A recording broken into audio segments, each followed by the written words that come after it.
Bonjour, je suis Hakim La'alam et je vous propose ma chronique du dimanche 19 décembre 2021. Elle s'intitule Klitou le bled.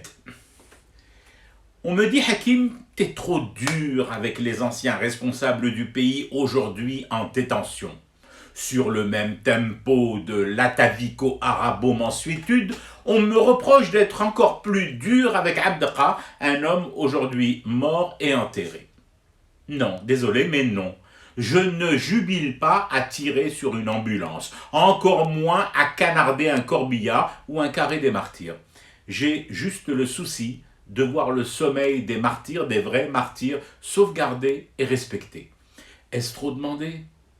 Quant aux réssabistes en prison, ce statut de bagnard doit-il nous empêcher, en décembre 2021, d'en choper quelques-uns, notamment ceux en charge de gros projets, comme l'autoroute et les grands ensembles d'utilisation et d'utilité collective, de les réunir tous dans une salle et de leur projeter des images du mondial arabe au Qatar? Alors je veux bien que l'on me dise que Doha a fait trimer des ouvriers étrangers dans des conditions précaires. Je veux bien aussi que l'on me rappelle certaines pratiques d'obtention de marché qui ne sont pas toutes franchement respectueuses des règles vertueuses et de la pratique convenue internationalement. Mais l'un dans l'autre, je voudrais qu'un Roul, qu'un Ouyahia ou qu'un Sellel me disent ce qu'ils pensent de ces merveilles de stades construits et aboutis dans les règles de l'art. Comment Yabougelb, des joyaux architecturaux donnés à voir à l'humanité entière ébahie? Et surtout, comment vous avez, vous, réussi cette prouesse de faire pousser des mouroirs sur route, des tronçons de la mort et des voies de circulation funéraire?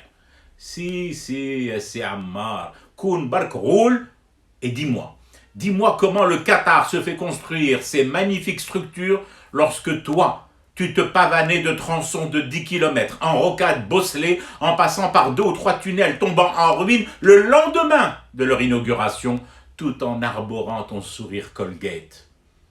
Je ne suis pas magistrat. Je n'ambitionne pas de le devenir à mon âge. Mais dans une autre vie, si j'avais été juge, j'aurais condamné ces déjà condamnés à une peine supplémentaire. Leur passer en boucle les vidéos des stades du Qatar, en y incluant, en incruste, au bas de l'écran, sur un bandeau défilant, la liste des morts, des blessés et des invalides, tous victimes de l'autoroute des Édiennes. Diffusion en cellule nuit et jour, sans interruption. Mais ni ici, ni dans une autre vie, je ne serai juge. Alors, je me contente de fumer du thé et de rester éveillé à ce cauchemar qui continue. C'était Hakim La'alam, je vous retrouve demain pour une autre chronique et une autre façon de dire son amour à l'Algérie.